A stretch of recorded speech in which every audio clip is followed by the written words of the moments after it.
dadweynaha degmada Galcad iyo guud ahaan gobolka Sanaag oo halkaan ka bilaabi doono waxaan idinka mahadnaqaynaa anoo ku hadlayo magaca wafdiga soo dhaweynta ballaaran ee kalgacalka ku dheehan yahay ee xiisuhu ka muuqdo ee cirrooliyo carruur rag iyo dumar maanta u soo baxdeen ee nagu soo dhaweyseen waa idinka mahadnaqaynaa jazaakumullahu khayr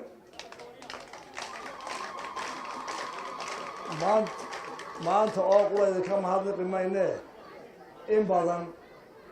oo laga yaabo dad waaweyn maanta oo dee ama shaqeeya ama xaas dhiba ay halkan joogaan intii ay noolaayeenba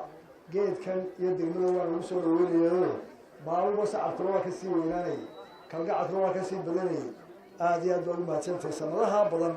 iyo soo dhaweynta iyo walaaltinimada maqsad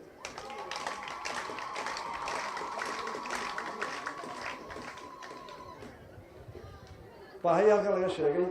way badan yihiin itaalkeedna waa ka warqabtaa laakiin saddex qodob tixgelintooda inuu horta waa ta koowaada jaamacadda sheekhow lacagteedu waa biya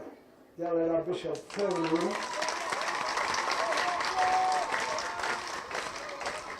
lacagteeda idiin qoray haysateen haddii la yidhaha bisha February insha allah haddaynu caafimaad gaarno waa helaysaa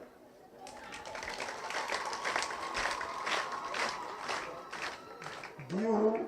waa laga maarmaan haddii ceel macaan la helay qaranka oo dhan baa isugu tegaya in ceelkaa biyaha macaanka loo soo saaro waayo magaalada iyo barakacayaashuba waa dad xoogiye dadkuna biyo macaan loo baahan yahay haddiiba laga helo meel dhow de waa isugu tegaynaa haddii ala yidhahdo shicib iyo dawlad iyo waxaynu caalamka weydiisanaba waa xoog baynu saaraynaa si aynu biyaha u soo saarno aad baa biyo laga qoday sool iyo Sanaag boqolaal ceel baa laga qoday oo mid walba ku baxdan lacag fara badan malaayiin kuwaynu cisbitaalka ku dhisan kuwaynu iskuullada ku dhisan lahayn kuwaynu waddada ku dhamaystir lahayn ceel baynu gelinaa ceelashaasina weli biyo macaan lagama gaaro marka horena waa la balan qaadaa waxa la waa biyo macaan muddeenu socdo wuu qadaraada aboolku ah marka waxaan leeyahay ciddii sahamisay ha laynaga hubiyo sahanka yaana noqon haddana la gooyo kale laakiin biyo macaan ku jiraanba xooga waa saaray caafimaad waxayna tahay waa joogo wasiirkii caafimaadka sida warbixinta lagu siiyana waxaa gobolka Sanaag wuxuu u badan yahay gobolada loogu dadaal badan yahay xagga caafimaadka dhakhtarkii labada dhakhtar ee Somaliland ugu weyn ee ugu qalab fiican waxay ka dhamaystiran yihiin ceergaabo iyo Laascaano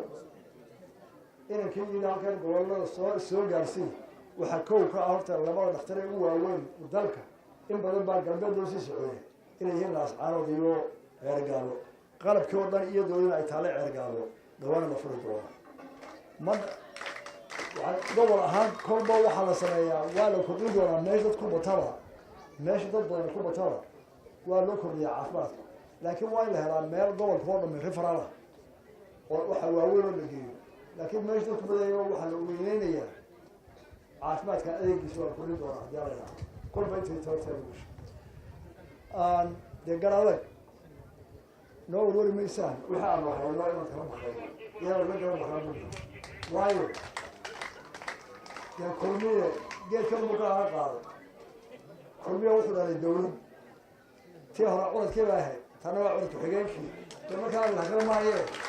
hawalwelina wasalaamu calaykum waraxmatullahi wabarakaatu